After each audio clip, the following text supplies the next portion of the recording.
Hello race fans, Keith Collentine here. F1 2019, the latest edition of the official Formula 1 game, is going to be hitting shelves much earlier than usual this year. It's coming out at the end of June. And earlier this week, RaceFans had a chance to play an early, pre-release version of the game at a special media event in Hamburg. So, here's what we made of it. First up, as you'd expect, it's got all the new faces in all the new places, the various driver moves that have happened since 2018.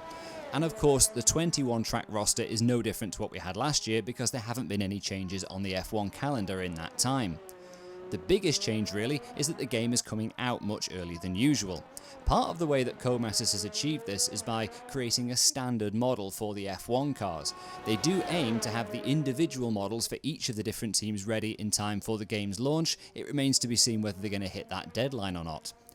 This special standard model, by the way, has been created in conjunction with Formula 1 management's Ross Brawn and Pat Simmons, so it's a very authentic looking rendering of what a 2019 F1 car looks like. Beyond that, it's mainly small detail changes that have been made, so you can now score a point for fastest lap, there's now 3 ERS lights on the back of the car, and Valtteri Bottas has had a facial hair upgrade.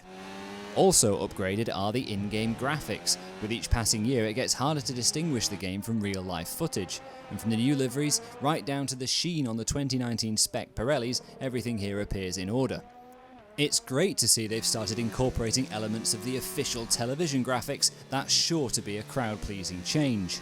And so are the new automatically generated post-race video highlights. I gave this a try myself and I have to say, it seemed to be better at picking up examples of crashes than examples of overtaking moves, but that probably says more about my driving than the game.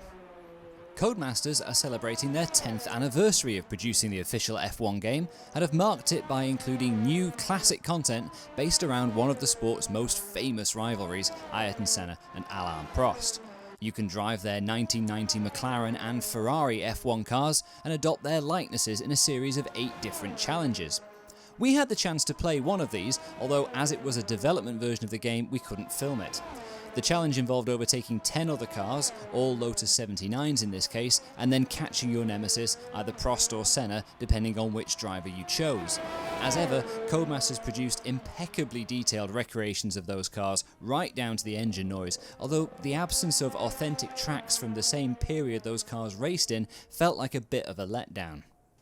According to Codemasters, the one thing most fans told them they wanted from the game was improvements to multiplayer. So, for F1 2019, a raft of new customizations have been introduced. You can now alter the car liveries by adapting a selection of skins, and you can also tailor your own race suit, helmet and gloves. The new version of the game also allows you to set up and administrate your own F1 2019 leagues. And, as the official F1 esports tournament heads into its 3rd season, this has been integrated more deeply into the game. You can enter the qualifying rounds, accumulate in-game points, and watch live races all from within the game. And of course, there's been more refinements to the network code intended to improve online play. Finally, one of the most talked about changes in the game is the long-awaited addition of Formula 2. And Codemasters haven't just dropped an F2 chassis in. You've got the whole 2018 field to play with, plus the 2019 roster, which is due to arrive later this year. As you'd expect, the F2 cars are much tamer to drive than their F1 counterparts. Really, the hardest thing is remembering you've got to brake a lot earlier in them.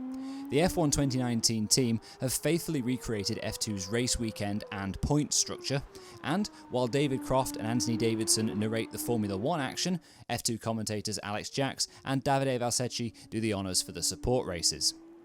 The F1 team's driver academy programs are also modelled in the game. For instance, if you win the backing of Mercedes while in Formula 2, you could find yourself driving a Williams, Racing Point, or even a factory Mercedes when you move up to F1. And while in F2, you also encounter 2 new non-player characters you can interact with, one friendly, one more antagonistic, and develop a rivalry with them as you vie for an F1 seat. So, that's an overview of what's new in F1 2019.